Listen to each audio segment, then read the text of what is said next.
The Peony Parvillion is one of the best-known works of traditional Chinese opera. It is, in fact, a Kunqu opera piece. In itself, the Peony Parvillion, as a tragic tale of two young lovers, embraces a pretty popular theme. But its enduring appeal also has a lot to do with the fascinating life story of the man who wrote it, a man who is very closely associated with the Suichang County in Zhejiang Province. Suichang, situated among the mountains of Zhejiang Province, is covered by rivers over half its area and by cropland over the other half. The locals are poor, but they have one great treasure, their wonderful landscape. The area is also famous for its local opera, which enjoyed a golden age during the Ming and Qing dynasties. The great Ming Dynasty playwright Tang显祖was a native of Linchuan in what is today Jiangxi Province. Born into a family of scholars, he first displayed a talent for poetry when he was just 12. At the age of 34, he was successful in the highest imperial examination. Subsequently, he was appointed to official posts in Beijing and Nanjing.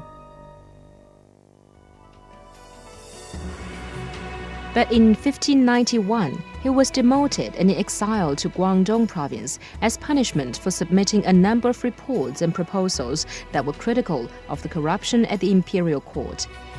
In 1592, he was partially rehabilitated and appointed governor of Suichang County in Zhejiang.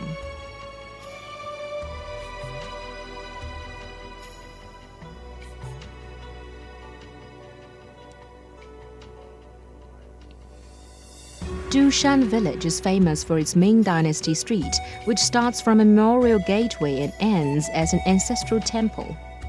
It is said that at its height, Dushan was home to 800 families, with another 1,000 families living in the surrounding areas.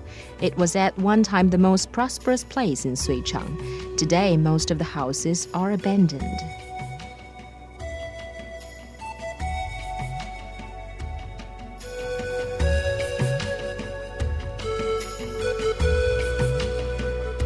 他主政的时候呢，应该主政的非常好，而且呢，整个民风也很淳朴。他自己也觉得，真的在忙完公务以后啊，那确实还是非常空闲，或者是他呢也非常体恤民情，经常下乡。这里在水厂应该说留下了很多的故事，最主要的著名的一个是和我们水厂的一个独山村。因为我们以前的清明的时候，他们叫独山府，它是一个小山村。但是由于在明朝的时候呢，它独山呢出了几个名人，在朝廷为官，那确实呢也有很多文化人，所以在独山府呢，汤显祖呢几次去过独山，在独山那边留下了很多精美的诗文。独山和周边的这些赞美自然风光，以及纪念在独山名人的这么一些活动。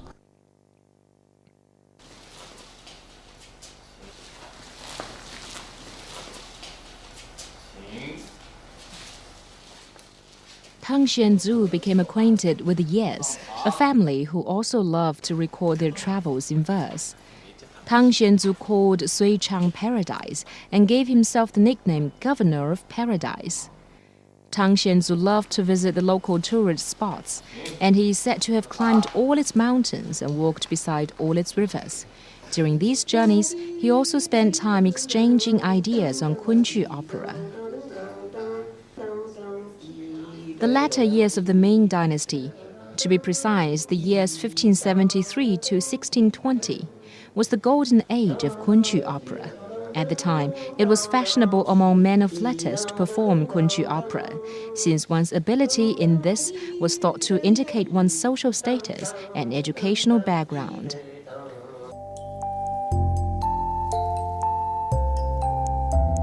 Kunqu also had a profound influence on ordinary people, who were particularly fond of the watermill style of song in Kunqu opera, with its gentle arias and the graceful movements of the performers. The Suichang locals, old and young alike, were inspired to abandon their indigenous mountain songs to turn instead to Kunqu opera. Tang显祖, during the decades he spent working in Nanjing, made friends with many opera performers. Subsequently, he made a key contribution to promoting Kunqu opera in Suichang County.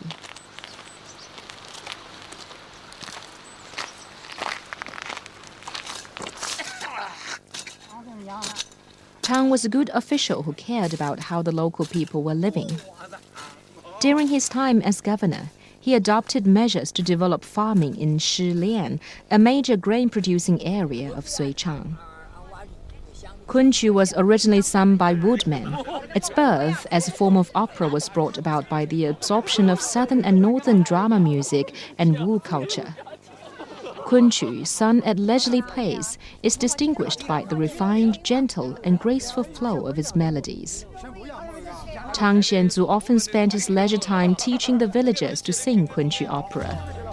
With its origins in the far-reaching wool culture, Kunqu opera and its melodic rhythms were well received by a wide range of people. Later, the people of Shilian mixed Kunqu opera with instrumental performances at their local festivals, which resulted in the creation of Shilian Shifan percussion music. However, Tang显祖was horrified by the political corruption that marked the latter years of the Ming Dynasty. In 1598, he resigned and at the age of 49 returned to his hometown. In his retirement, he devoted his time to writing opera. Between 1587 and 1601, he wrote 4 pieces based on 4 great legends, which all share the theme of dreams. Collectively, they're known as the 4 Dreams at Linchuan and include the masterpiece, The Peony Parvillion. 汤显祖知道或者说他听说这个牡丹亭的这一个故事的时候呢，是和到遂昌之前，他是从广东徐闻接到任命来遂昌当遂昌县令的时候，来的时候呢，路过了江西的大余县，以前的大余县，就是以前的南安府。他在那里为了等水坐船，休息了40多天。在那过程当中，他遍游了当时大余县的所有的名胜古迹，特别是游历了到那里的一个牡丹亭。他那里牡丹亭有一个故事，它也就是牡丹亭故事的发生地。当时也有一个小戏，就是《还魂记》。汤显祖应该是根据《还魂记》把牡丹亭这个故事进行重新的改编，成了现在的文学名著。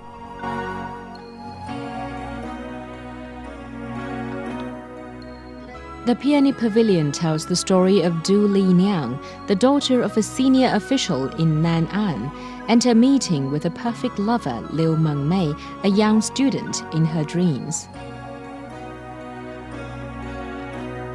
While in the family garden, behind their official residence, Du Liniang falls asleep and talks to Liu Mengmei about their romance, which took place in the Peony Parvillion.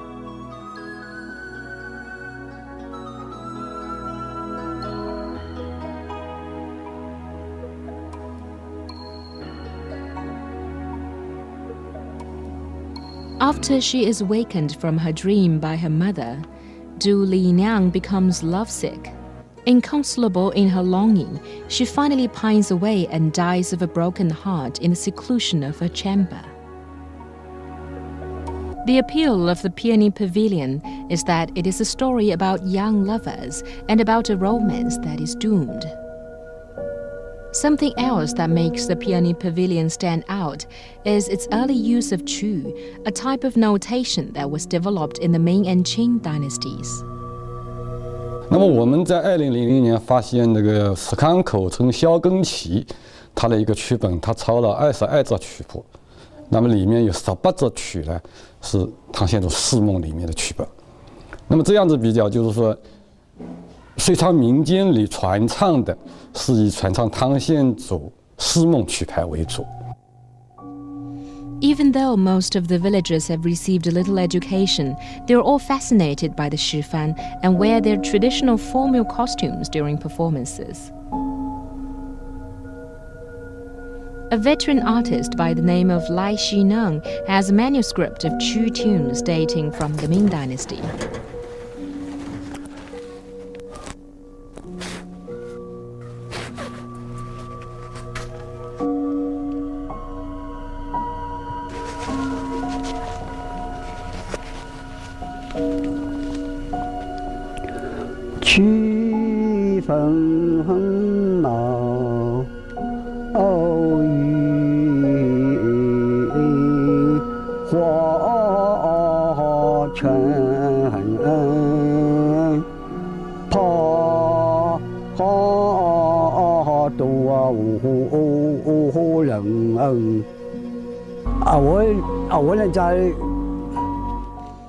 The volume has 22 Chu Pai, or tune patterns. 17 of them are from the Four Dreams at Linchuan.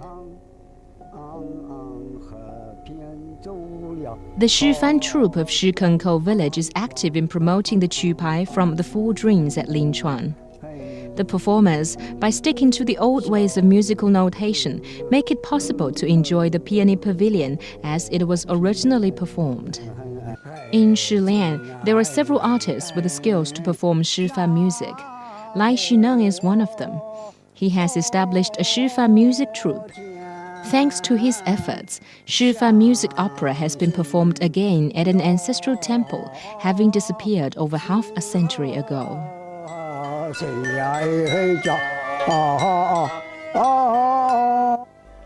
Tang Xianzu was not a native of Suichang, but he left his masterpiece, the Peony Parvillion, there. And because Tang Xianzu was once an official in Suichang, and it was there that he created the Peony Parvillion, experts and scholars who study Tang Xianzu and his work are often to be found in Suichang. It is thanks to such interest that Kunqu opera has been constantly developed here. Welcome back.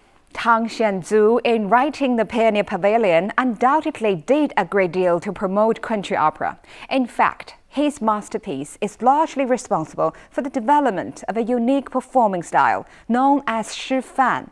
Though closely associated with Kunqu opera, Shifan can be heard in any number of places away from the opera stage.